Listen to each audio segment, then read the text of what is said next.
বাড়িতে সহজেই পাওভাজি তৈরি করে নিন আমার এই রেসিপি দিয়ে। কিছু পাউরুটি স্লাইস করে রেখেছি, এখানে আমি আলু সিদ্ধ করে তাতে লবণ মাখিয়ে রেখেছি, আর ভাজা মশলা, আদা বাটা, বাদাম কিছু ভেজে গুঁড়িয়ে রেখেছি, আর কাঁচা লঙ্কা।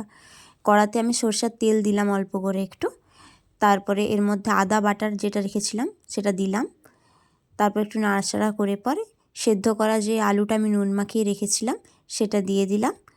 এরপরে একে একে করে আমি ওর মধ্যে ভাজা মশলা আর কাঁচা লঙ্কা আর বাদাম যেটা রেখেছিলাম সেটা দিয়ে দিলাম। ভাজা মশলাটা এখানে আমি জিরে, কিছু মৌরি আর শুকনো লঙ্কা শুকনো খোলায় ভেজে তারপর সেটা ভেজে গুঁড়িয়ে রেখেছিলাম, সেটাই দিয়ে দিলাম। আর কালারের জন্য অল্প একটু হলুদ দিয়েছি। তারপরে একটু এটা কষিয়ে নিলাম। কষিয়ে নেওয়ার পরে দেখো কালারটা চেঞ্জ হয়ে যাবে, একটু ইয়েলো কালারের হয়ে গেছে। আর এটা খুব কষানো সুন্দরভাবে হয়ে গেছে। এরপরে নুন ঝাল ব্যালেন্স করার জন্য অল্প একটু চিনি দিলাম, যেটার জন্য খুব ভালো লাগবে টেস্টটা। তারপর আমি এখানে বেসনটা ব্যাটার করে রেখেছি, যেটা লবণ আর একটু খাবার সোডা দিয়েছি, আর পাউরুটিগুলো স্লাইস করে ভিতরে পুরটা ঢুকিয়ে নিয়েছি।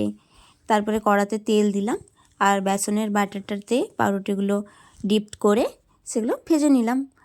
অল্প অল্প করে ভাজলাম, এটা কিন্তু জাল কমিয়ে ভাজতে হবে যাতে লাল লালভাবে ভাজা হয়েছে, ভেতরটা খুব সুন্দরভাবে হয়েছে। তারপরে এখানে শসা কুচি, পেঁয়াজ কুচি, গাজর আর সস দিয়ে সার্ভ করে নিলাম। খুব সুন্দর হয়েছিল কিন্তু খেতে। তোমরাও বাড়িতে ট্রাই করতে পারো, অল্প সময়ের জন্য মুখরোচক খাবার।